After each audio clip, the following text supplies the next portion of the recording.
에베소서 4장 32절 말씀입니다.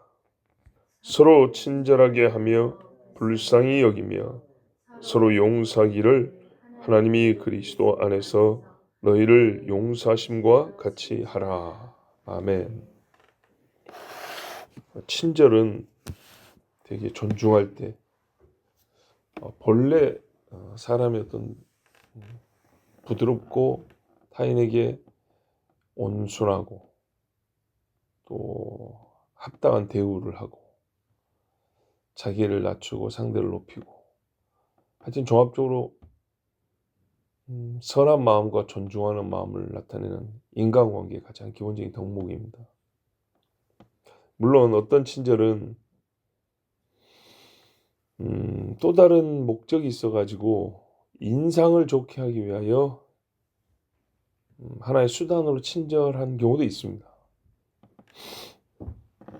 그렇지만 이제 그런 걸 일일이 다 생각할 수는 없고요. 본문에서 우리에게 지금 31절도 부정적인 악한 행동과 마음들을 나열해 놓은 것처럼 32절은 그 반대, 즉 성령이 기뻐하는 것들을 지금 나열을 했기 때문에 가장 순수한 의미에서 해석을 해야 합니다. 친절을 가지고 사기치려고 하는 그런 유형을 일일이 다 볼 거 없고 가장 기본 뜻을 가지고 보면 됩니다. 왜냐하면 성령이 기뻐하는 건데 사기치려고 친절한 거를 성령이 기뻐하겠어요? 그건 본래 친절하고 부르지 않고 사기의 일환입니다. 그죠? 사기의 일환인데 친절한 줄로 착각했던 거죠. 그런 거 말고 오리지널한 거. 친절은 겸손을 동반하고요. 교만한 사람 친절 안 합니다. 그죠? 경험해 보면 압니다. 사랑의 가장 기본적인 표현입니다. 즉각적인, 바로 나오는 순수한 친절은 내가 누구를 존중하거나 또는 사랑할 때 즉각적으로 나오는 겁니다. 아니 할아버지들이 손자한테 하는 거 보세요. 그죠? 조그만 애한테 어디 가서 누가 반말하거나 또는 내가 나이가 근데 좀 젊은이들한테 좀 반말할 수도 있는 거지. 그러면서 진짜 요만한 애한테는 그랬대요. 저를 이러고 있다는 말이에요. 자, 상대를 존대하고 자기를 낮추고 사랑하는 가장 기본적인 표현, 행위 유형이 친절이다. 그랬습니다. 그러니까 또 친절하지 않으면서 사랑한다는 말은 성립하기가 어렵습니다. 작자하고 매를 때릴 때 너 사랑하지만 보기에는 친절하지 않게 보이죠. 그러나 가장 기본적으로 평시에 우리 친절은 사랑하기 때문에 하는 행동입니다. 또 불쌍히 여긴다. 가만히 있는 사람 돼갖고 나는 너를 불쌍히 여겨 기분 나빠할 겁니다. 이 말이 통하는 가장 자연스러운 상황은 우리가 흔히 말하는 딱하다 하는 아프거나 가난하거나 슬프거나 이런 경우 정상적인 생활에서 뭔가 부족함이나 결함이 클 때 불쌍히 여긴다 이런 말을 씁니다. 역시 사람에 대한 동정, 연민의 느낌이죠. 그런 마음이 일단 드는 겁니다. 여기며 드는 거. 그리고 이제 표현도 들어가죠. 우리 31절에 보면 악독은 버리라 하는데 악독한 사람, 계속 독이 나오는 그런 성품을 가진 사람한테 불쌍히 여긴다는 건 찾아보기 어렵습니다. 오히려요 타인의 고통을 즐깁니다. 그런 진짜 정신 나간 놈들 있죠. 그리고 평시에 31절부터 비방하는 것. 비방을 잘하는 사람은요 불쌍히 여겨야 될 상황에도 일단 말거리부터 건지고 그 다음에 불쌍히 여기든지 어디 가서 말할 거 재밌는 거 먼저 그런 것부터 쏙쏙 건져냅니다. 말해야지 어디 가서 이것도 재밌게 써먹어야지 이런 거 있죠. 이거는 또 말거리에 돼 있다. 이것부터 생각한다고. 좀 더 심한 사람은 이참에 잘 됐다 해서 같이 욕을 하죠. 우리 욥의 친구들도 약간 그런 유형이죠. 로마서에 보면 무정하며 다 사형에 해당하는 죄다 그랬는데 무정한 사람은요 도움을 주고자 하는 마음이 없어요. 자, 이런 사람들이 성령을 기쁘시게 할 수 있을까요? 자, 우리가 지금 전체적인 맥락을 봐야 됩니다. 맥락 보세요. 30절에 성령을 근심하게 하지 말라 그랬어요. 소극적으로 가만히 있는 것만 말한 게 아니고 이제 적극적으로 그러면 어떻게 성령을 기쁘시게 할 거냐? 근심하게 한다는 말은 화나게 한다는 말이라고 그랬어요. 반대를 얘기해요. 기쁘시게 하냐? 로마서에 하나님이 선하시고 기뻐하시고 온전한 뜻은 분별하라 했는데 예수님이 불쌍히 여기사 데리고 오라 그랬어요. 저 사람들 배고파갖고 갈 때 힘들 텐데 너희 뭐 가진 것 있냐 이랬어요. 그리고 우리가 선한 사마리아인이라고 부르는 그 비유에서 보세요. 불쌍히 여겨. 자, 용서한다. 서로 용서하기를. 이것이야말로 그리스도인들에게 가장 도드라지는 모습. 가장 도드라지는. 어떤 의미에서는 제일 잘하는. 그런다고 해서 뭐 너무 쉽게 용서하는 걸 얘기하는 거 아닙니다. 용서가 효과가 있어야 되거든요. 즉 받는 입장에서 내가 용서를 받았다 그러려면요. 용서는 어떤 합당한 절차도 있고 형식도 필요해요. 그 뜨겁고 순수한 행위에 무슨 형식을 따집니까? 아니에요. 그래서도 형식이 필요해요. 그러면 결혼식 하지 말고 그냥 맨날 밤에 뒹굴기만 하면 되지 뭘. 그죠? 형식이 필요해요. 자, 세상 사람 중에 그리스도인이 잘 눈에 띄는 경우가 이 경우인데 2차 대전이 끝나고 독일 나치당을 용서했던 많은 사람들인데 그 중에 역시 대표적인 사람들이 그리스도인들입니다. 우리가 용서해야 될 일은 뭐가 있을까요? 또는 내가 용서받아야 될 일. 뭐 내가 용서만 하고 사는 건 아니죠. 작은 험담이나 비웃는 정도에서부터 폭행, 모욕, 재산을 뭐 훔쳐간다든지 아니면은 생명을 해하기까지 죄죠, 죄. 이런 죄를 용서하라 그랬는데 어렵기 때문에 그리고 이것이야말로 바르게 해야 되기 때문에 뒤에 한마디를 붙였어요. 하나님이 그리스도 안에서 너희를 용서하심과 같이 하라. 용서의 정도, 양, 크기 또 말해주고요. 용서의 성질. 이게 어떤 의미를 가지고 있는 거냐.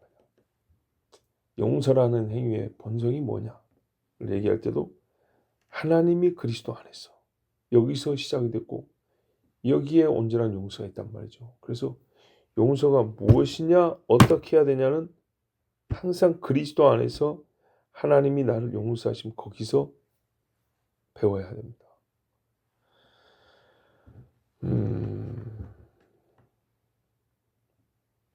어렵습니다. 용서라는 건 어렵습니다. 빌기도 어렵습니다. 한 방이면 될 것 같은데 잘못했다, 미안하다 이런 말 쉬울 것 같죠? 어렵습니다. 애들도 어른한테 안 해요. 예. 자식도 부모한테 안 해요. 부모가 자식한테 하기는요 훨씬 더 어렵습니다. 우회적 다른 표현은 쓸 줄 압니다. 그러나 직설적이어야 되거든요. 사랑합니다. 직설적이잖아요. 그죠? 근데 이 용서를 구할 때는 그만큼 어려워서 무슨 말이냐. 실제로 우리에게 용서가 많이 있을 수 없는 이유 중에 하나가 이거예요. 실제로 원하는 일이 별로 없어요. 또 이렇게 묻는 사람도 있더라고요. 용서를 주제로 하여. 아니 하나님이 악인을 벌한다고 그랬는데 아니 악한 사람들이 훨씬 잘 먹고 잘 사는데 왜 그러냐? 네, 이렇게 묻는 사람들이 크게 오류를 범하는 게 있습니다. 전제가 잘못됐는데 그게 뭐냐면 지금 자기가 악하다는 그 사람보다 본인은 안 악하다고 생각을 해요. 다 그렇게 말해요. 그 말을 거꾸로 보면 나 같은 사람 복을 안 주고 이 말이거든요. 자기도 좀 뭐 좀 얻고 싶다는 말이고 단순하게 말하면 누가 뭘 얻는 것이 배 아프다는 얘기거든요. 예. 거기다 이제 도덕성을 가미해서 저 나쁜 놈 이제 가끔 들통난 사람들이 있어요. 들통난 사람들은 이제 예를 드는 거죠. 사실 안 들통나고도 악한 사람 훨씬 많은데 들통난 사람 가지고 이제 자기하고 비교하는 거예요. 근데 나도 까발리면 못지않거나 더 심한 경우도 있어요. 예. 불륜이 어쩌고 막 얘기를 하는데 나중에 더 험한 사람도 있어요. 예. 자, 가장 큰 오류입니다. 나는 선하다. 그보다는 선하다. 순전히 자기 생각이에요. 그게 증명이 된 적도 없고 아직 판단이 끝나지도 않았어요. 그런데 저 누가 야 하나님이 살아있으면 저 사람은 야 악한 놈들이 더 잘 먹고 잘 살더라. 하나님은 어떻게 된 거예요? 이렇게 물을 수가 없어요. 오히려 이렇게 얘기해야죠.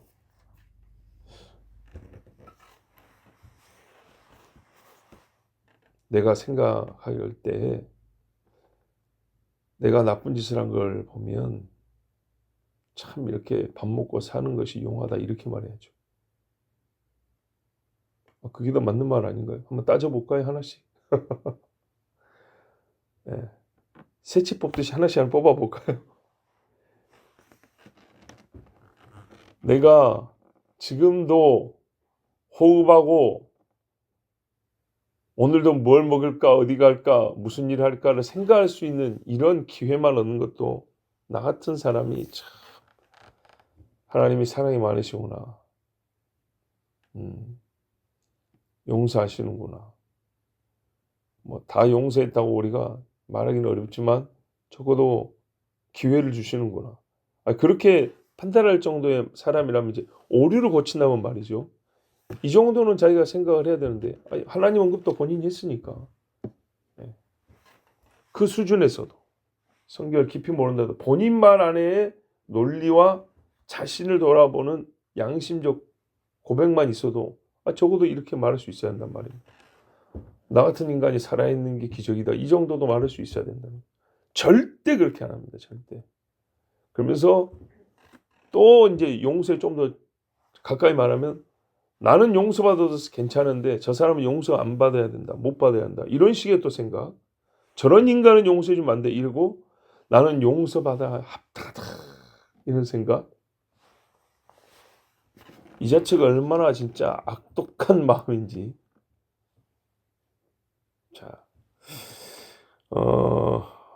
하나님이요. 악인을 내버려 두거나 무관심하거나 상관하지 않는 모르시거나 뭐 또 갚을 힘이 없거나 그런 게 아닙니다. 그 중에 대부분은 돌아오기를 기다리는 겁니다. 기본적으로 사랑하기 때문에 우리에게 시간을 주시는 거고 사랑하기 때문에 그래도 먹을 것을 주시는 겁니다. 우리가 부모가 화가 납니다. 자식이지만 진짜 화날 때는 나가버려 이놈 새끼야 이 말이 그냥 나올 정도로 화가 납니다. 분노는 모든 감정 중에 제일 세다 그랬죠. 싹 잡아먹는 감정.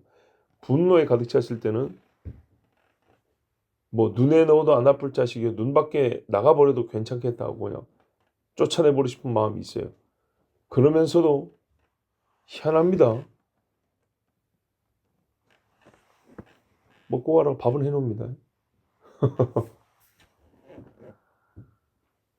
하나님이 노하실 때에도 우리를 아주 멸하지 아니하시고 우리는 하나님이 살짝만 거두면은 존재 자체가 불가능하기 때문에 많은 것을 거두지 아니하시고 그대로 둡니다.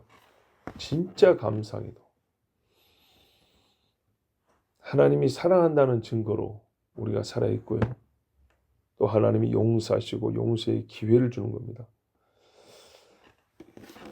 나를 참아주고 계시는 거예요. 나를. 자, 일단 이걸 생각하면요. 아까처럼 저 못된 놈들이 나보다 더 잘 산다. 여기에는 용서의 마음이 있을 수가 없거든요.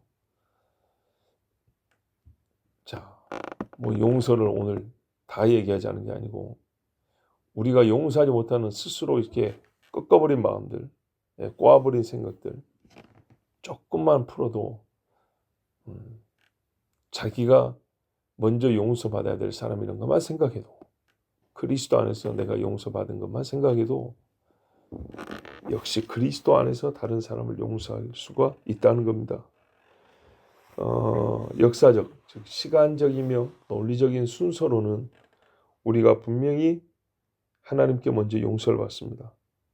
그렇지만 이미 그 용서를 받은 그리스도인은 오늘 너희가 용서하라 그랬죠. 자, 여기까지 들은 그리스도인은 이제 주님의 가르쳐 주신 기도가 내 기도가 돼야 돼요. 뭐라 그랬냐? 하늘에 계신 우리 아버지여, 우리가 우리에게 죄 지은 자를 사하여 준 것 같이 우리 죄를 사하여 주시고. 아멘. 기도하겠습니다. 하나님 감사합니다.